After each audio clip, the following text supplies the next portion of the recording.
Hi, everyone. Welcome to Monday Mindset Mastery. Today, I am excited to have my guest, Jason Munson. Jason and I are going to talk a lot about mindset and why sometimes we make these mindset shifts and they just don't stick, they don't work. And Jason's going to tell us a little bit about what to do about it to make those mindset changes permanent. Hi, Jason. Welcome. Good morning. Good morning. We're a little starting a few minutes late, technical difficulties on Monday as usual, but not a problem. We're here and that's what's important. So Jason, you and I met maybe about 6 months ago. We're part of one of the same programs and I met you in person a few times, which was great. But I would love for you to share a little bit about, your story, what you do, how you got to where you are today. I know this isn't something you've been doing forever. So go ahead and tell us a little more about you. Uh, yeah. So I am a stress interventionist, and what happens in life a lot of times is we, are, especially now, we're in a stress pandemic, I believe. And when people get under stress and they're in it for a very long period of time and they're in it consistently, um, they actually get addicted to the chemicals of stress and they start actually seeking out situations in their life to actually feel those feelings. Um, and I was that person for sure. Going back a few years ago, I had what most people thought would be a really awesome business. I was working from home and selling products online. I was selling on Amazon, and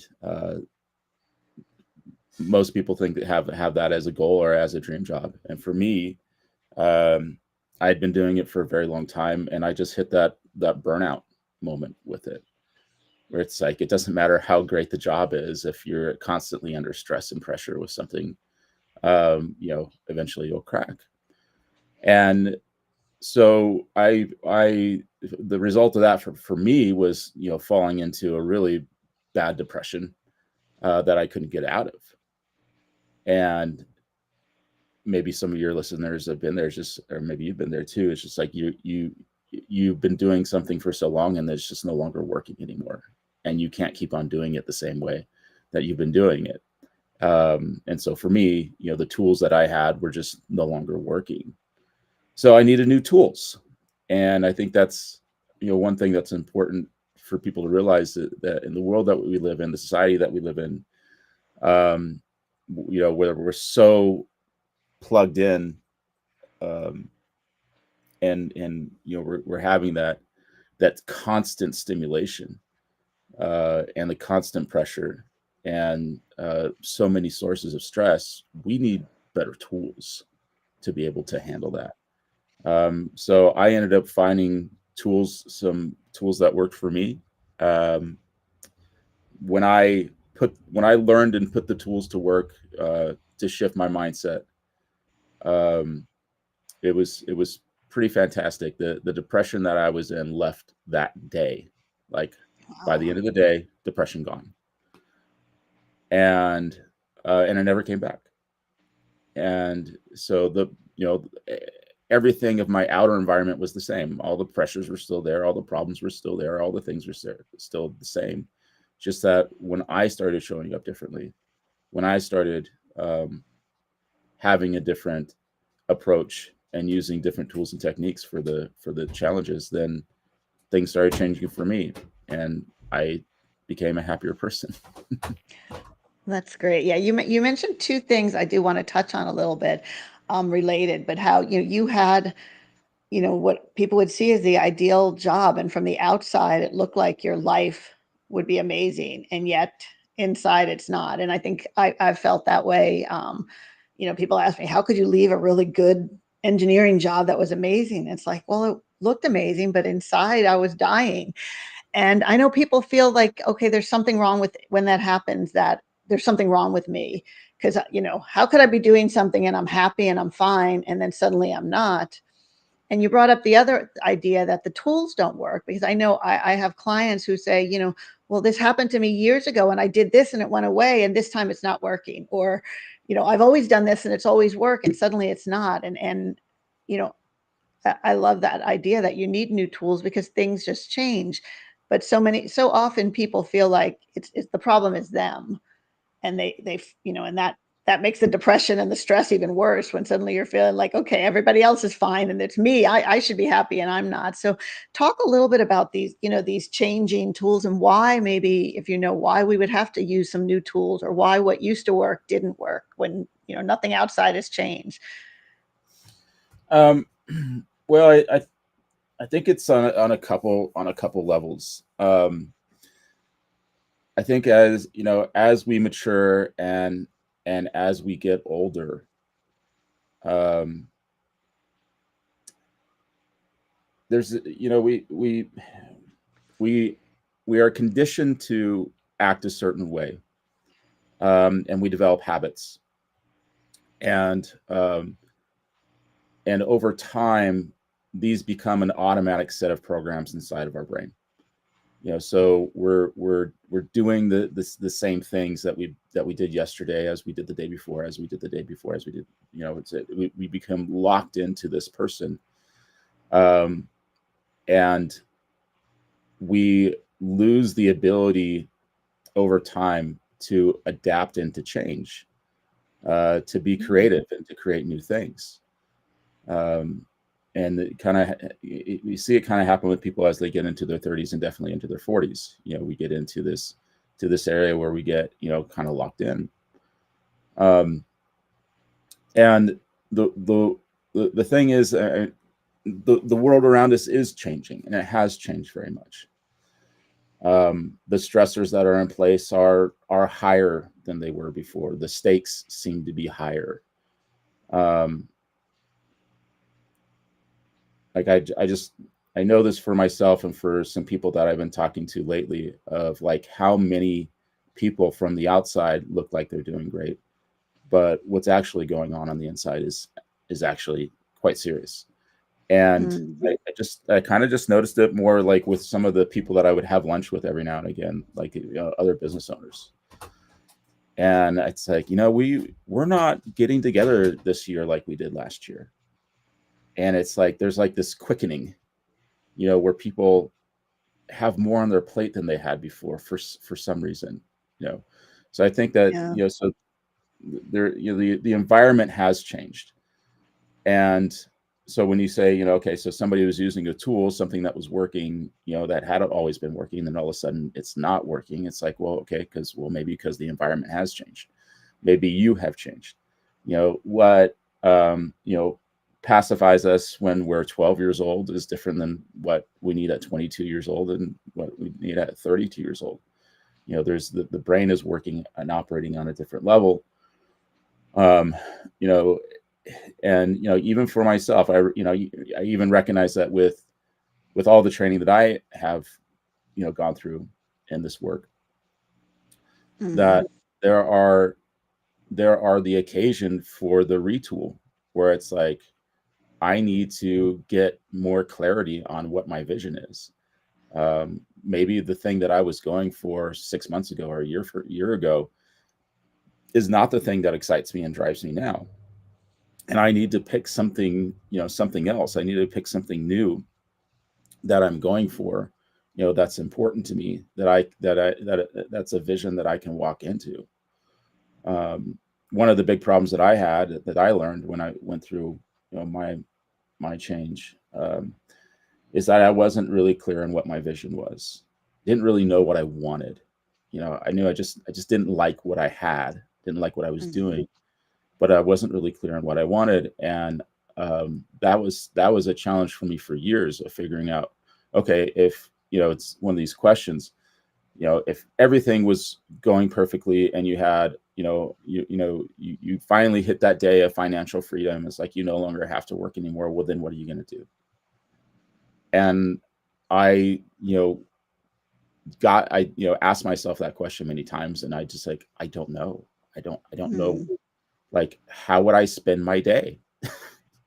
what Yeah. would I what would I actually do?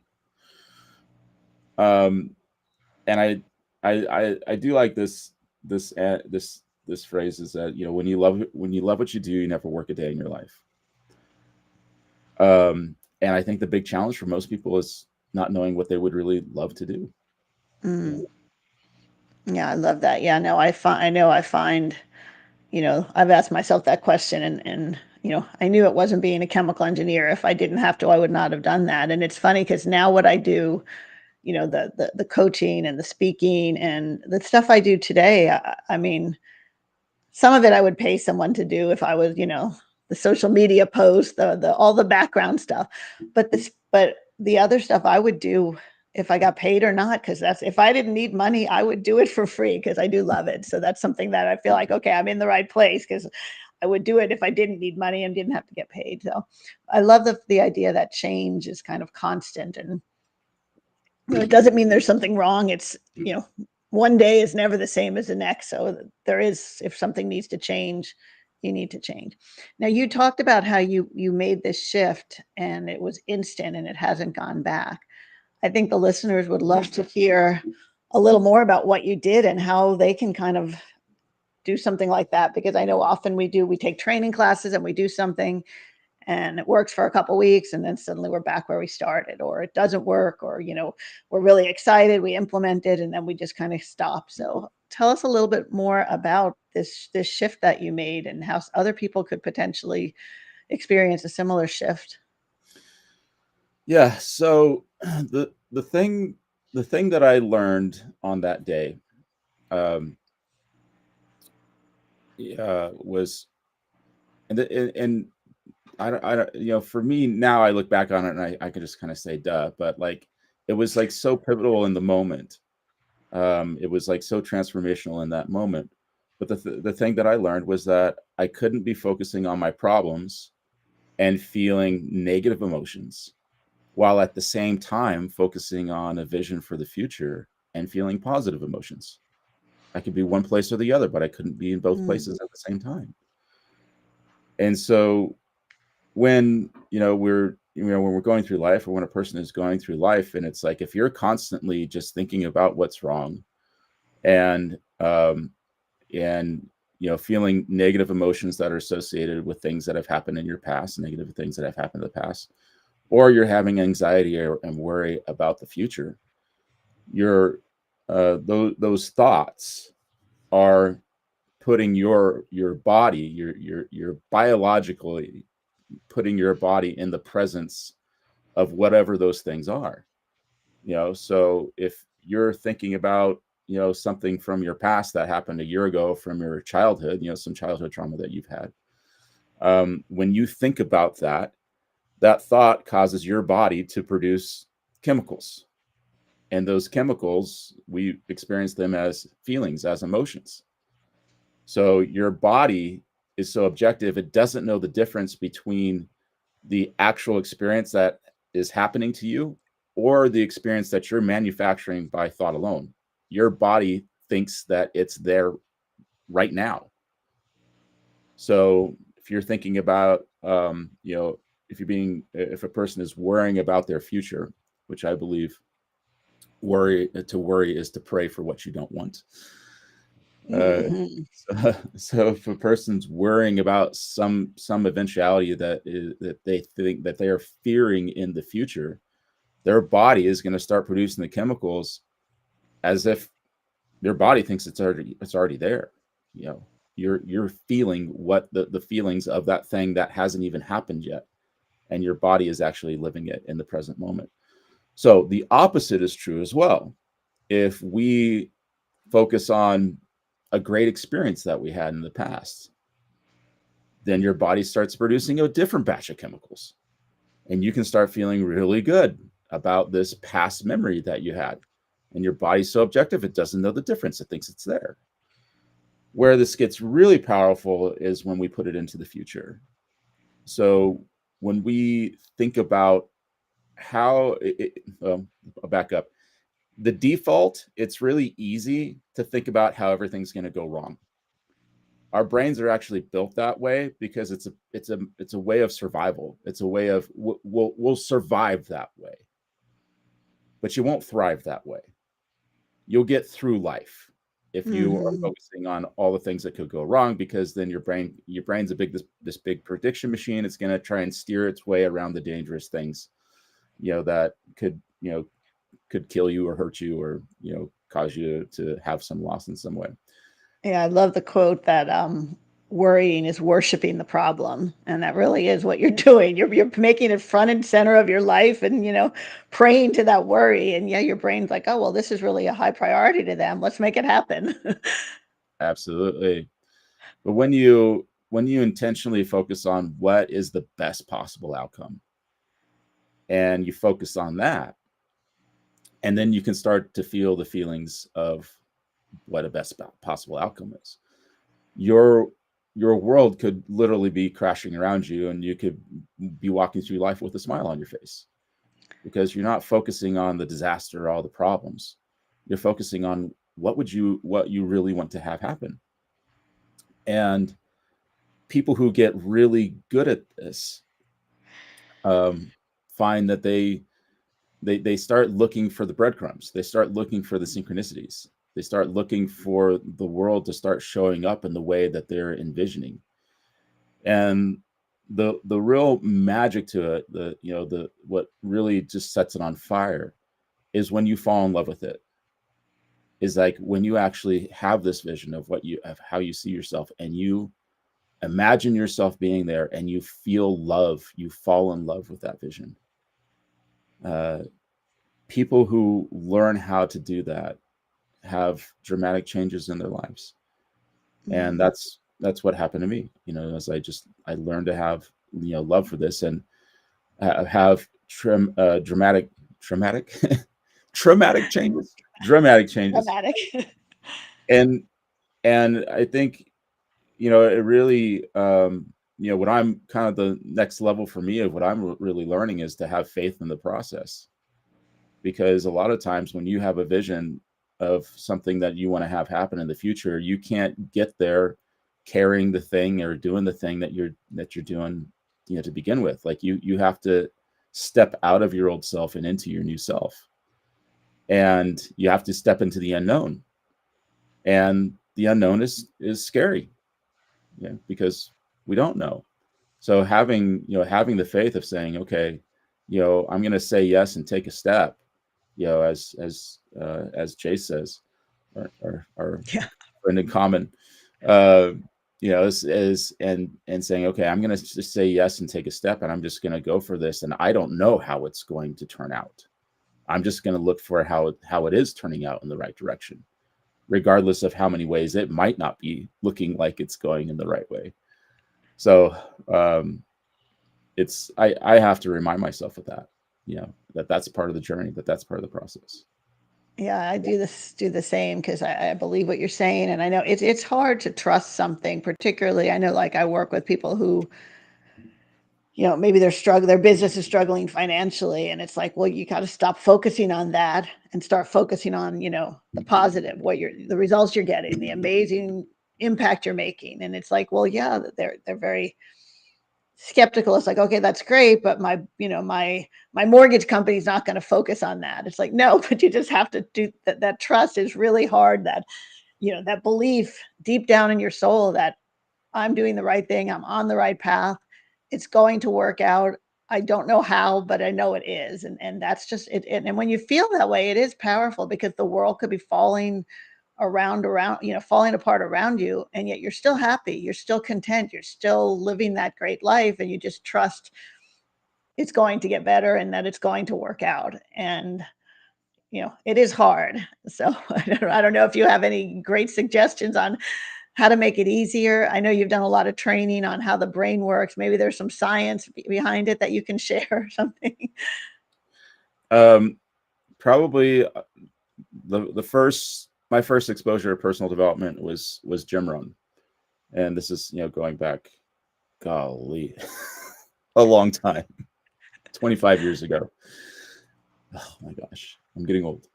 um We all and are. just one thing that I listened to that one CD just over and over and over again. Just and one of the things that he said in there that is has just always rang true, through whatever I'm going through in life is he says life is like the seasons, and they come with regularity.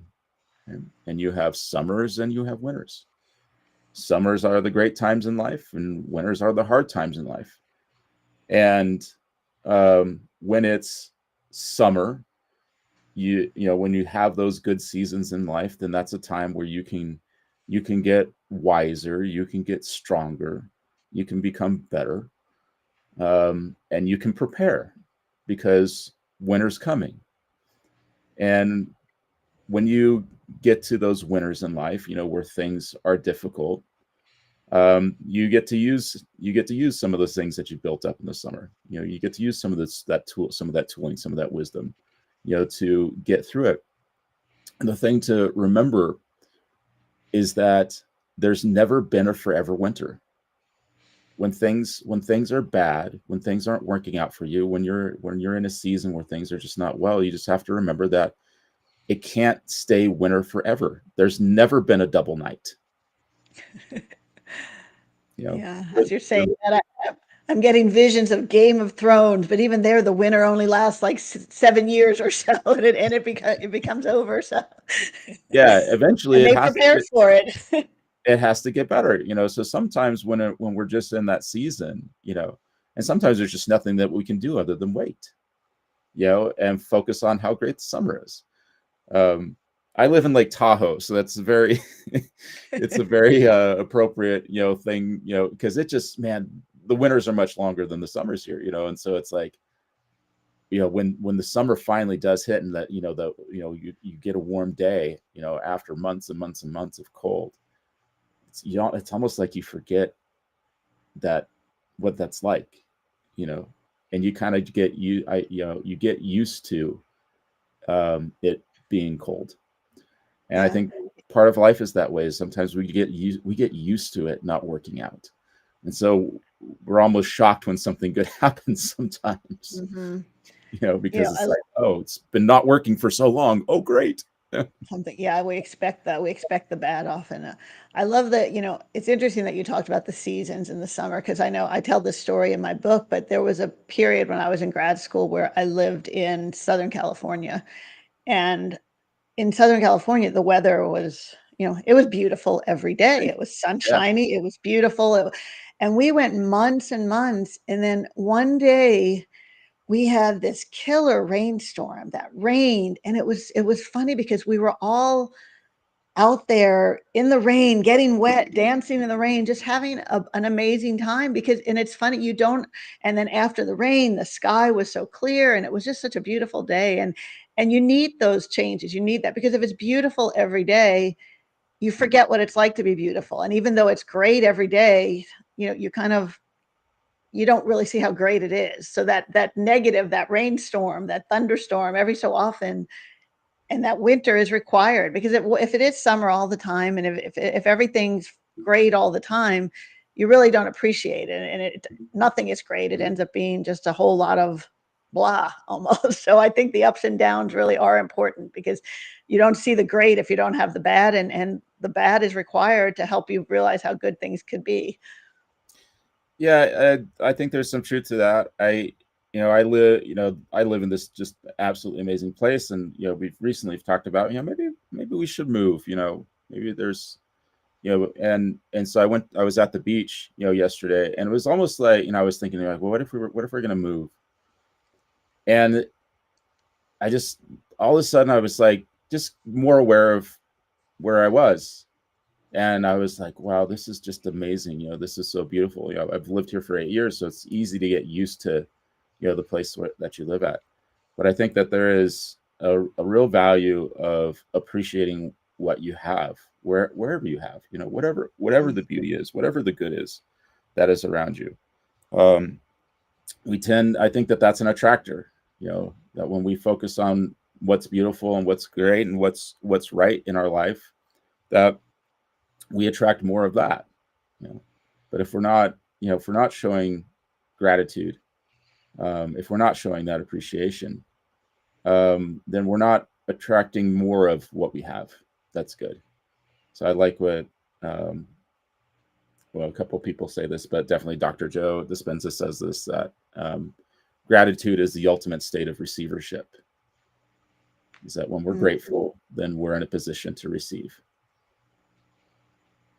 I love that. That's beautiful. Yeah, gratitude. I know I've heard numerous people say it and experience that you can't be grateful and angry. You can't be grateful and sad. I mean, when you're grateful, you can't have those negative emotions. It's just it's impossible. So Jason, I want to before we end soon, I wanted to find out if someone wanted to get a hold of you, learn more about you. What's the best way they can reach out and contact you? Yeah, it's really easy. You can go to meetwithjason.net, meetwithjason.net, and that will get you right to my calendar, and you can book a time to talk with me. That's great. Cool. And a couple other things, before we end, well, a couple things before I, but I know you talked about in the title how, why mindset shifts, how to make mindset shifts and then make them stick permanently. So tell us a little bit about like, how do you keep, if you do make this shift and you have this, different view on life and you're looking at the positive and you're looking at gratitude and you're really ready to trust everything, how do you keep from going back to the old ways or from forgetting what you're supposed to do? Yeah, so for me, I start off with the process every morning where I'm gonna I'm gonna bring up that vision of my future, the thing that I'm going for, and I'm gonna spend some time focusing on that and feeling the feelings of it as if it's already happened, and fall in love with it. And that's how I'm gonna start. That's how I'm gonna start my day. Is I'm gonna remind myself of where I am going and live my life as if it's already happened. Mm, Um, it's simple but difficult. Yeah, as most practices in life are. It's as simple, but it's not easy to do. If it was easy, everybody would doing it, and we'd all be rich, skinny, and happy. Um, right. but it really it is developing the habit of reviewing your vision, walking into your vision, and when you get good at it, and this it takes time to do this, but when you get good at it, you can get into that heart space of where you feel it, like you feel the joy and the gratitude and the love and the peace of that place that of your vision. You feel it in your heart, and it stays there all day long. You just feel this joy inside your heart because you're walking into something that's great.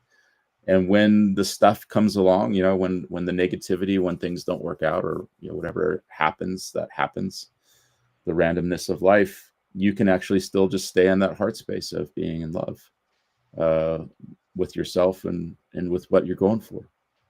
Mm, that is beautiful. Yeah, I love that.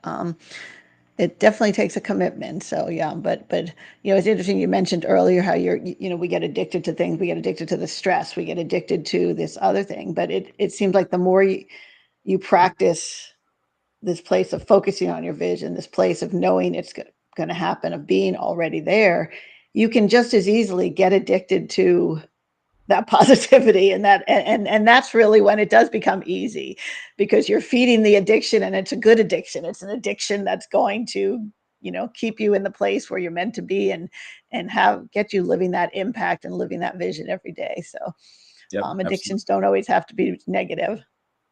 No, no, positive. There's definitely positive addictions. They're they're harder to cultivate, for sure. It's harder to cultivate a positive addiction than a negative addiction, but they can be done.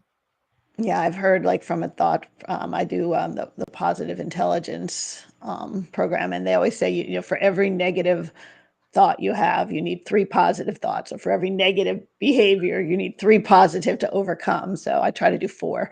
If you need three, four is giving me that little bit of extra. Yeah. So thank you, Jason. This has been great. Before I like to keep these to around 30 minutes so people don't get too bored.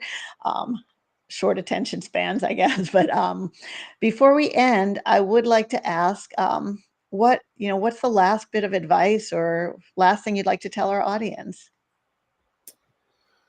Oh, Um, it's called Rewire Calm. And the stress response of why we are in the things that we're in, how our bodies react to it, and it gives some great tools and exercises for how to get out of that get out of that stress state. um, when we are in a creative state, we have unlimited possibilities available to us. Stress is what stops us from getting in a creative state. When we're in stress, we're just focused on trying to survive. But when we can get out of stress and intentionally focus on getting in that creative state, we're better at solving problems. And when we do that inside businesses and organizations with the companies that our team has worked with, when people get out of stress and into creativity, they produce better results. It goes straight to the bottom line. Companies make more money. So if you're an entrepreneur, figure out how to get into creative states, get out of stress, get into creative states where you can solve your problems better and get better results. Yeah, it seems like that helps in business and even in life. I mean, get yourself in a creative state and your life will be better too. You'll get away out of the stress of all the daily requirements and the arguments and everything else that goes around. So, Yep. well, thank you, Jason. This has been great. Please reach out to Jason. I love talking to him. I learned something new from Jason, and I'm looking forward. I guess we may be seeing each other again in, was it September? I think probably maybe we have an event that we may be at. So I Yeah, look forward to maybe. seeing you in person again. And so reach out to Jason. What was the name of your book again? Share your book Rewire one for more calm. time. Rewire for Common. Is it on Amazon? It's not Yes. available. Okay. Rewire for Calm. It's available on Amazon. The Reinvention Mindset, also available on Amazon. If you need some great summer reading, there's 2 great books for you to read that will help you have an amazing life. So thank you for joining me on this episode of Monday Mindset Mastery. We will be back next Monday. And it's a surprise guest, because it's a surprise to me too, because I haven't figured out who's going to be the guest next Monday. I am actually going to be spending the weekend with a bunch of people, and I'm going to see if one of them is willing to be the guest. So I will let you know as soon as I figure it out, but we will be here every Monday with amazing guests. Please, you can watch this again on YouTube, Facebook, LinkedIn.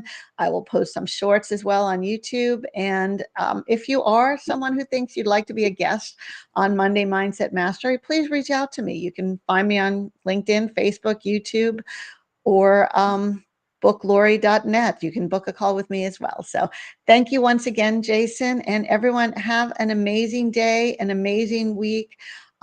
Live that vision, see that vision, find out what it is you want for yourself, and spend the week there. You'll find it's a great place to be. Thank you.